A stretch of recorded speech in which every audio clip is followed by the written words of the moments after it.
Money in the bank. Hey Brett, how's it going today? Hey Angela, doing well. All right, guys. Well, that means that this is another episode of Money in the Bank. So, are you excited for this episode, Brett? I'm super pumped because I'm ready to talk about one thing that we totally left out of the last one, and I'm so excited because it's one of my favorite topics. Yeah, and it was funny because after we recorded the last episode, Brett was like, "Yeah, I really wanted to talk about this," and we totally forgot. So, this week we're gonna have one more travel tip for you, and it's probably the most important. I mean, in today's world, I would say it's quite important. And then we're going to move into talking about that topic over here in the States as well, I guess.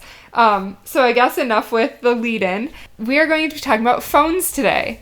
So, a lot of times when you travel, you still want access to, call people or text people. Mostly call. If you're over there, you want to be able to contact your hotel and maybe call a taxi, right? Except you don't want to call a taxi because you want to take public transportation. But, one thing I found is I really want to have access to data so that I can look up said public transportation. And so when we were going over this last time, I kind of looked into different options. And because I have an unlocked phone, Verizon decided that they wouldn't support that internationally, which worked out for the best anyways, because I found out that you can just go over there and go into a phone store and buy a prepaid SIM card.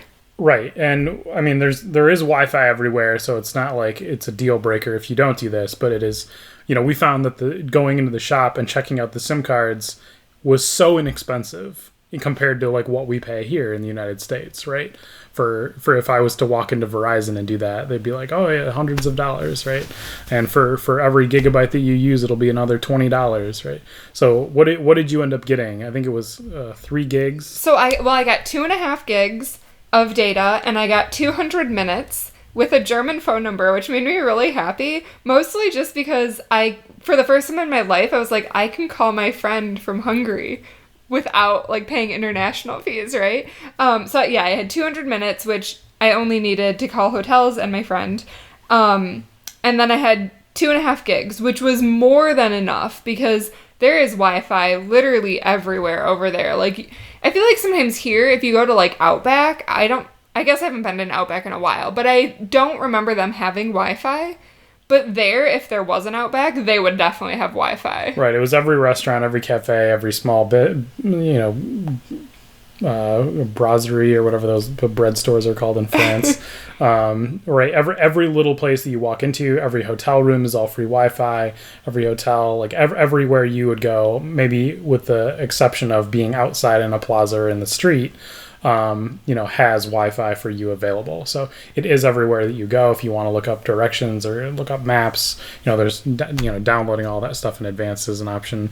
Looking it up in real time online is an option with the Wi-Fi. But again, having the SIM card for a very low amount of money from what we found was a great backup option. Yeah. And, for $30, it was nice for us because we were traveling so much and we were always kind of on the go and on planes and trains and buses, and honestly, a lot of the trains there have Wi-Fi too, but, when we got into Central Station, which I guess still most of the time had Wi-Fi, but there were a couple times where, we were trying to do something on the fly or trying to look up something, and it was actually very nice to have. I didn't even use all 2.5 gigs, and we were there for 3 weeks, and I think, realistically, a gig would have been fine.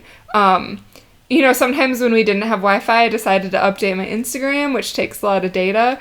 But, outside of that, if you're more conscious about that sort of thing, I just had extra to play with. But totally worth it, So we just walked in. I went through Vodafone. But there's a few other services over there. T-Mobile's really big. I think there was one or something like that.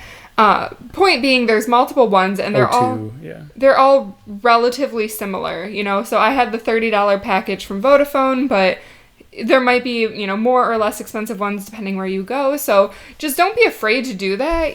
Walk into the store. It was super easy. I did need to take my passport with me.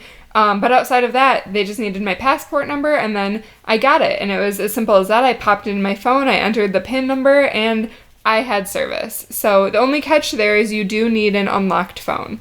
Yep. And so if you don't know what that is or don't know how to get that, I mean, there's all kinds of articles that say, look up your phone, how you do it with your carrier. All the carriers are a little bit different. AT&T makes it kind of hard to do it. Verizon, I think you can send a message to somebody and they'll unlock it with a code, right? So everybody, their processes are a little bit different. They should allow you to do it. I think there's a government regulation now that says they have to allow you to do it, where a couple of years ago, they didn't allow people to do things like that. So just check into your particular situation, but it shouldn't be a problem, and you should be able to get around it. But do check into it, because, I was saying I got this for $30, and I didn't mention, I don't think I mentioned, through Verizon, if I would have been able to get international pricing, it is $10 a day every day you use it, and then you can use your normal plan amount. But that, for me, if I used it, even once in the day on accident, that would have been $210 for how long we were over there instead of $30. So that's huge. And then another option, they can give you lesser amount. And they were like, oh yeah, we can give you 500 minutes and 100 megabytes of data. And I was like, that's one Instagram post, like, pass. Right. And it was still $25. Maybe 10 years ago, 100 megabytes of data wasn't a lot, but yeah, now that's like literally uploading one picture, you could supersede that. Yeah. So and that was $25. So for $5 more, I had, more data and everything. The only catch is communicating with people back home. So I recommend that people look into services like Skype or WhatsApp or Google Hangouts, and those are all ways that you can send text messages or messages to your family back home. I use Google Hangouts personally to stay in touch with my family, and that works really well. I use it just like I use texting, so... Yep. Definitely, we're kind of the last country to the party on that front. I think a lot of people are using that more often now. Sub-generation, or sub the millennial generation now, everybody's using non-text messaging based programs, whatever they may be. There's several out there that are being used. So everybody else in the world is primarily using WhatsApp or another third-party application like that. Now people aren't relying on SMS messaging through the carriers anymore. It's just such an archaic technology. So, and it's free. Just download the free apps, send messages to anybody in the world for free, like whatever. A lot of them are used by security enthusiasts as well, because they're probably more secure than text or SMS or MMS messaging. So exactly. All right. Well, I think we beat that horse. I think everybody who listens to our podcast will definitely buy a SIM card in Germany. So that's great. You can make the check payable to Money in the Bank, Germany. Thanks. All right. So moving on.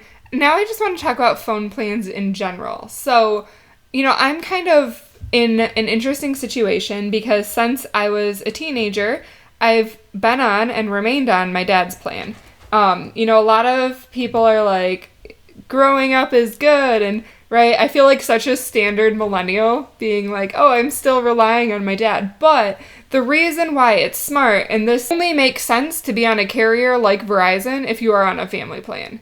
Otherwise, it is absurdly expensive. Like, for a single person, if I were to go get Verizon, I would be paying so much more than I pay as part of the package. Right. They should be, in that scenario, they should be your last choice, and only because you can't get coverage where you live, like in your house. And then you should go make friends and become a family. Yeah, there's some places that will like let you do that, or you can share. Yeah, you can totally do friends that. And things. Yeah. Yep.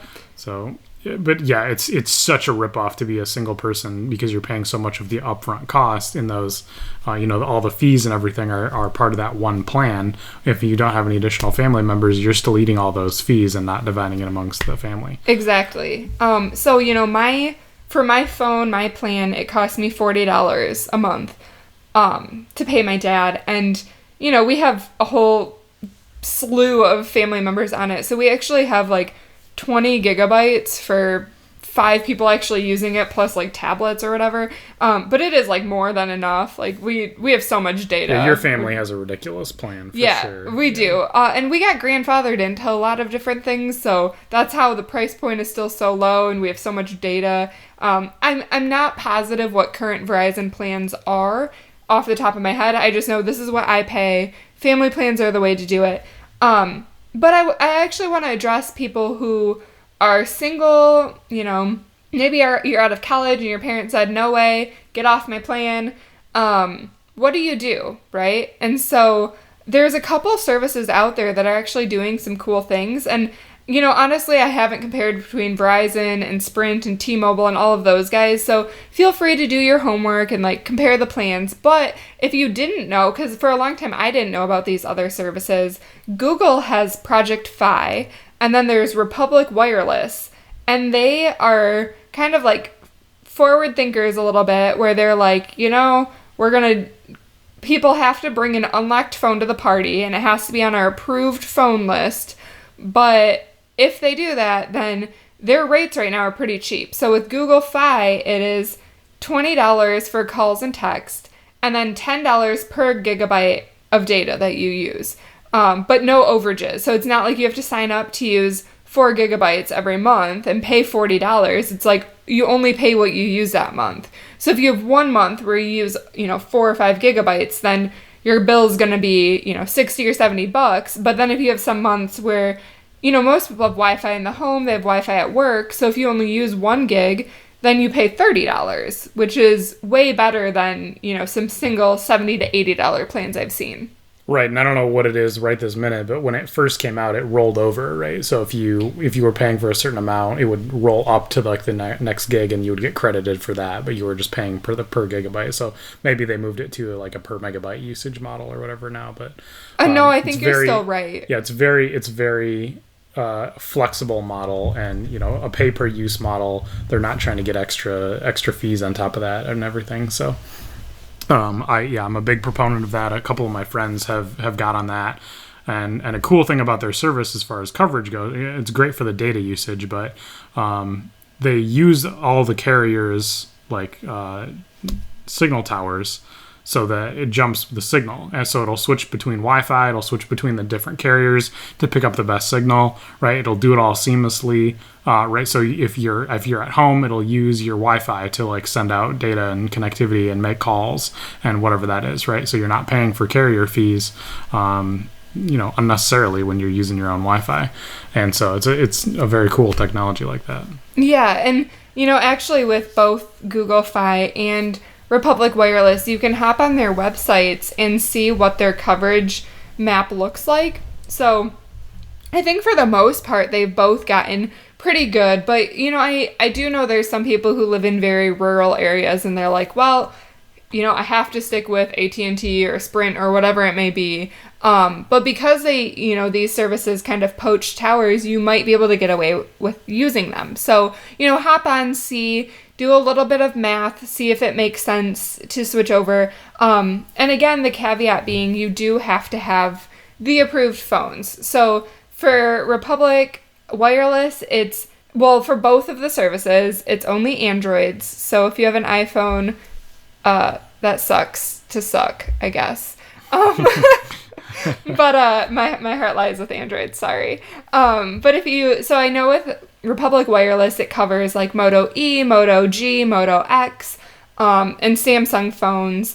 And then Google, I think they're really kind of going after their Nexus brands, Nexus 60 Pixel brands, and Pixel, because Pixel's their baby. And there's several other brands by some of the big manufacturers that are also leveraging it now. But I think that just requires a certain amount of hardware inside of the phone, and not necessarily it needs a faster processor. But I think there's certain chipsets for the wireless bands that it needs to be able to operate on that model. So they're a little bit more selective in their models. But that list of phones is growing because this came out almost over 2 years ago now. So there's been plenty of phones that have come out on the market to be able to take advantage of this since they launched it, and they've been pushing for it. So yeah, so look into those. But because I feel bad that I was hating on iPhone users, if you do have an iPhone, let's chat about the new iPhone, Brett. Have you seen that at all? I've seen everything about it. Yeah, it's. I mean, there's several new iPhones that have come out, right? So there's the new 8 and the 8 Plus, which is really just a slightly better version than the 7 that was already out. And then there's the new iPhone 10, right? Or that looks like the iPhone X, but it's called the iPhone 10.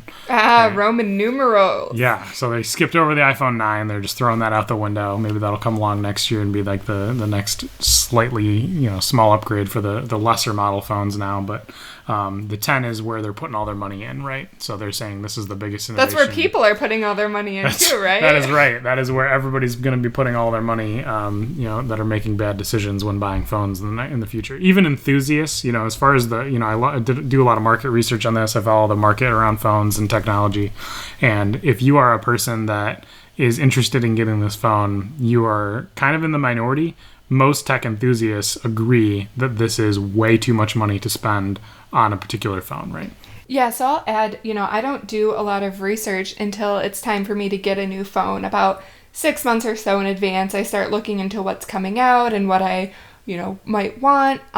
But Brett, he has tech guys that he follows that he videos on like 1.5 or 2 times speed. So at least you got to do 2 times speed. Okay, at least 2 times speed, maybe sometimes up to 4 times speed. And he will like cram as many videos in as he can. So when he says that he's heard a lot about these new phones, he probably knows more than you. Is my point. He's a techie by nature, so it's actually really fun to be talking about this topic with him because I know he knows so much about it. So yeah, back to what you were saying. So even the enthusiast, that's amazing to me because I feel like iPhone has brainwashed their followers so much that I thought people would still line up to buy this phone. Right, and we'll see what happens, right? Because it doesn't come out until next month, right? So I'm interested to see what the numbers are that they put up because I think they're betting big on it. I mean, it has all, it's the latest, best iPhone. Everything in it is slightly better than the ones from before, right? We'll see what happens. If people are willing to put their money where their mouth is to get the phone, then it tells a lot about what they've done to manipulate society into just buying whatever that is. Ooh, because it's not. This would lead into a great marketing episode for us where we can talk all about how much we hate marketing. It is. I mean, and Samsung's doing the same thing. They have almost $1,000 phone also, right, with the new Note phone that came out, and it's a huge phone, and it's basically the follow-up phone to the one that was exploding last year, right? Where it's definitely the best in every category. It has the best camera, it has the best screens, it has the best everything, right? And it's a big phone. It has the best battery because it is a big phone. Slightly worse than the battery that was exploding last year, but I appreciate that they weren't pushing the limits on the phone this year so it doesn't explode. Right, so I can't say that iPhone is the only one putting up huge number of phones this year. They just put up huge number of phones every year in comparison, but just trying to level the field there a little bit. And yeah, so it's a little bit crazy to me with phones because so I have a Nexus 6P, which I still love. Maybe because I never watch TV and I don't have marketing influencing my life very often. There's nothing wrong with my phone. It's still really fast. It takes good pictures. I love it still. My only complaint is the battery, which I want to replace, but outside of that, I love it. So, the hard thing that for me is if you're buying $1,000 phone, I don't even have $1,000 laptop, and I've had my laptop for 6 years. And with phones, we're kind of in that mentality that you need a new one every 2 years. So, especially with, historically, I have had iPhones in the past as well, right? I had the first iPhone. I was one of the first people getting the iPhone when it first came out. But, they notoriously, every 2 years, as soon as those updates roll out on those phones, it just turns them to sludge, right? And I will say there was actually a study done, I saw on my feed today, that confirmed that they intentionally push updates to older phones to slow them down and kill the battery and basically break them. They being Apple or they being everybody in the industry? Apple. Okay, yeah, because they continue to push This study updates. Specifically targeted Apple. Because I will say it's true of other brands as well, but more likely in the Android ecosystem, you just are gonna not get updates after a certain period of time for your phone anymore. And I will say, as an Android user, I feel like I usually have 3 good years with a phone. Usually something will fail on it, right? Right. Like, my last phone, I was, like, doing great with it, and then one day it just started screeching at me in my car, and I almost threw it out the damn window. Yeah, that was an interesting thing. You should have told I somebody about have, that. like, the best interaction with technology, I guess, ever. Like, my laptop just loves me. Anyways, tangent. But yeah, so, you know, when I think about buying $1,000 phone, a little bit, I'm like, I don't know if I could ever actually do that. You know, my phone was still expensive when it came out, but to me, $1,000 and knowing I need to buy a new one in 2 years, that's $500 a year. That's over $40. No, more than $40. More. Yeah, over $40 a month that I'm paying just for my phone on top of my plan.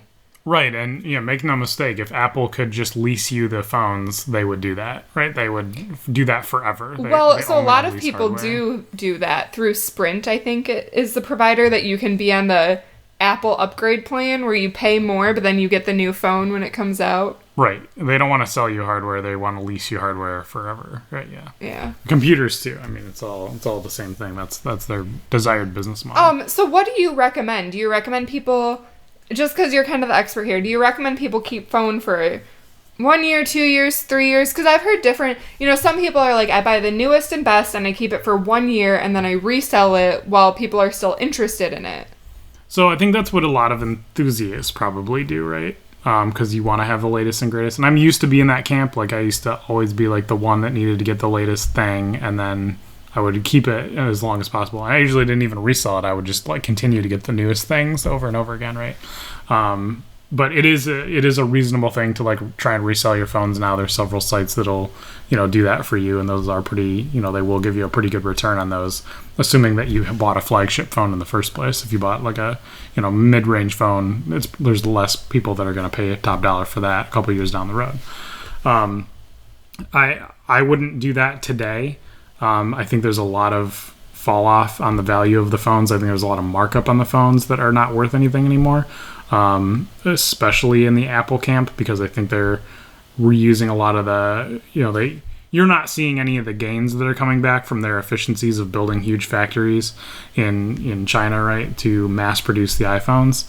They're pocketing that difference, but the price keeps getting, it's either at least the same or gets a little bit more expensive every year for getting the latest and greatest phone. And now this is, the culmination of that is they made like a little bit bigger screen. They pushed the bezels to the edges. You still don't have a headphone jack, right?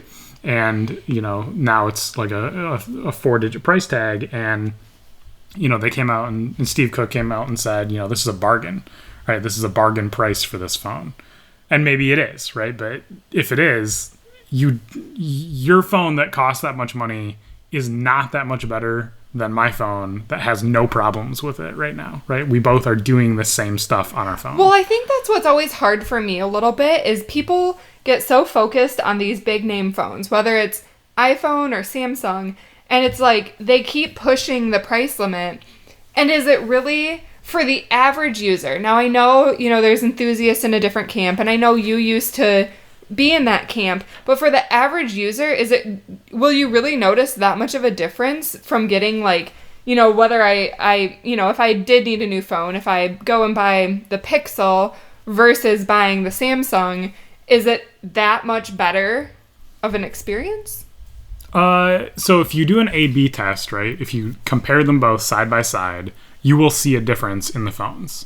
Like the Samsung, like the best Samsung phone has like an immaculate screen on it, right? Because they make the best screens. They're making the best screens for the iPhone. Samsung makes them, right? So they have the best screens on their flagship phone. Whereas there's a trade-off with some of the other phones. Like maybe the camera is like not quite as good on the other ones. But they're both amazing phones, right? They're all amazing phones at the flagship level. Like maybe some have like slightly different battery life, or some like have different rendering or different amount of pixels on the screen. So you're not going to notice that big of a difference, though, and you're probably going to be happy with whatever ones of those that you get. Could you give me a ballpark of what you think the average person should be aiming to spend on a phone? And then follow that up with how long you think people should be aiming to keep phones. So good question, and I think that answer varies for a lot of people. I think in my circles, if you're looking to get one of the flagship phones for either the fact that they have a good resale value a couple years down the road, or you want them to last the longest with the highest amount of quality, or you're looking for a particular feature, like I absolutely want this to be able to take the best pictures because I'm not going to buy a camera intentionally because this is going to be my primary photo taking device, right? People make that trade-off too, right? I'm not going to go buy a DSLR. I'm not going to buy a pocket camera or whatever because this is my personal camera. Then I want to get something that takes quality good pictures over and over again. So Samsung is notorious for doing a good job with that. The Pixel phones are also have fantastic cameras in them. The iPhone does take amazing pictures, right? That's been their bread and butter for a couple of years now. But I would say most people in that market are going to spend like around $600 on a phone. Okay. And, the iPhone, I think the new iPhone that came out was like 700 something. If you're going to get like the plus one, I think ours were for the Nexus 6P when it came out. I think that was around $100 or $550 when it came out. Yeah, it was $550. But this, at the time that this phone came out, it was like a massive phone, right? Like we were doing comparison with some of the other phones, and it was just like you're holding it in your hand and you're like, oh my God, this is like a third of the size. Brett, bigger. Enough about your phone. So answer my questions, damn it. So you say around $600-ish is what your target price should be, give or take a little bit based on exactly what you're looking for, probably your income level, and how much you have saved. The finance nerd inside of me has to mention that I don't think you should be on payment plans for a phone. I think you should save and buy the one you can afford. I definitely think you should buy the phone unlocked full price and not go with a carrier plan because you get screwed over time with those carrier plans. Okay, so we're both in agreement. Save your pennies. So you've been saving all this money. You have $600. You buy a phone. How much time should you try to get out of a phone? So you should run it until there's something wrong with the phone to the point where you are not able to use it successfully anymore. And I know we're both experiencing a problem with our particular phone where there was like a hardware failure or something wrong with it where the batteries are not charging to the extent that they're supposed to be, and our phones turn off at like 30% or something, right? There's some bug that happened with it. And so, what we can do and what we've looked up online to solve the problem is we can spend like $50 or $70 instead of buying a new phone. We can just replace the battery in our phone because there's absolutely nothing else wrong with our phones, right? The camera's still top quality because we bought it when it was a good phone. Everything else is great. The screen still works. It's not broken or cracked. So I do have to say, I was using somebody's phone and I was like, wow, their screen is so much better than mine. And I had one of those screen protectors on it. And I had had that damn sticker on for literally since I've had the phone. And I'm actually going to be at 2 years next month. And I peeled that off and it was like I had a brand new phone. So if you have a sticker on your screen, peel it off. Or the other problem is that you turn your brightness down so much because you're so conscious of saving your battery too that you're not even seeing half the the throughput of the screen power anyway. Okay, so just to summarize, because I feel like you couldn't give us a straight answer, our advice is to spend generally around that $600 price point if you want a flagship phone, more or less depending on the features you do or don't need. And I'm just going to go ahead and say it. I think if you are a light cell phone user and you don't really care what you have, buy a used phone. I mean, if you buy like a 1-year-old phone for $200 to $300, you can still get another year minimum out of it, 2 to 3 years, if you're really preserving it.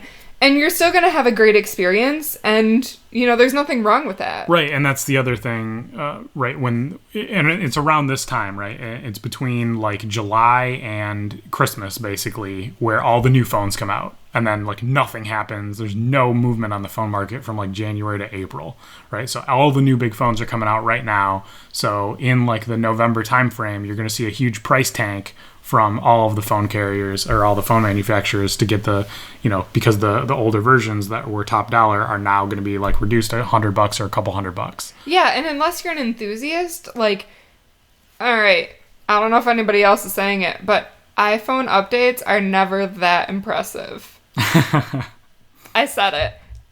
So And some people still want a headphone jack, right? So maybe you want the older model. So yeah, buy the old model. Like, you're not going to notice that much of a difference, and it's going to save you hundreds of dollars. This is huge, people. And you're getting a brand new phone. As long as you're not getting a refurbished phone, right? You're still getting a brand new phone that, yeah, it's technically like 1 to 2 years old, quote unquote, but nobody's ever used it before, so the battery is still top notch in it. Like, there's no sludgery in it. Yeah. It's not worn down. It's still going to be just as fast as if I got it 2 years ago. I always see these comparison things where iPhone's like, saying what their new features are, and it's like, all right, Android's had that for 3 years, so like, you're already 3 years in the past. Who cares if you're 4 years in the past if it's saving you hundreds of dollars? But if you switch from an iPhone to an Android, then you're just jumping 2 years in the future. So yeah, so you could switch and still buy an old phone and time travel. So I'm sorry to all of my listeners that have iPhones. I really don't hate you that much. I just have to joke about it. Brings me joy. But anyways, there's also that's true of the United States market, though. In the rest of the world, people are not buying what we buy here, right? People are not throwing that amount of money at phones, right? Right. Like other carriers, other brands. Well, because it's ridiculous. I'm gonna go ahead and say it.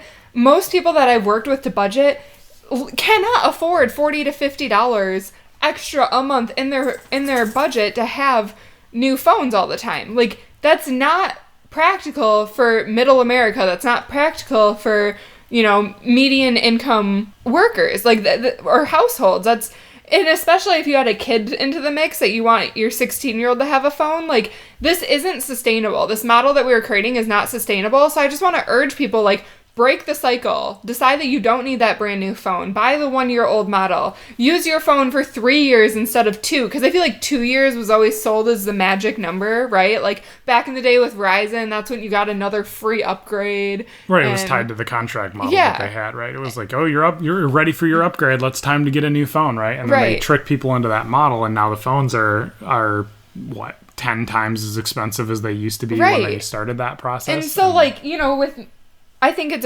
our phones are a good example. The only complaint we have with them is a battery.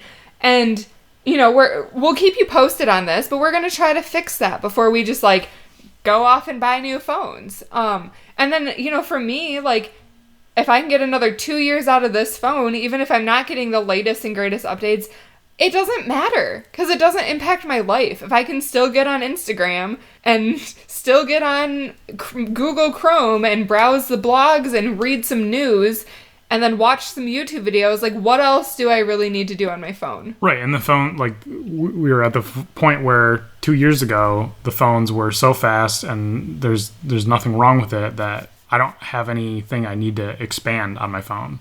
Right, I have a big screen. I have a good quality screen. When I look at it, I don't see any problems. If it doesn't have the flush coloring of the OLED Samsung panel or whatever, I don't know the difference because I'm not looking at them side by side. Right, and we're not watching commercials.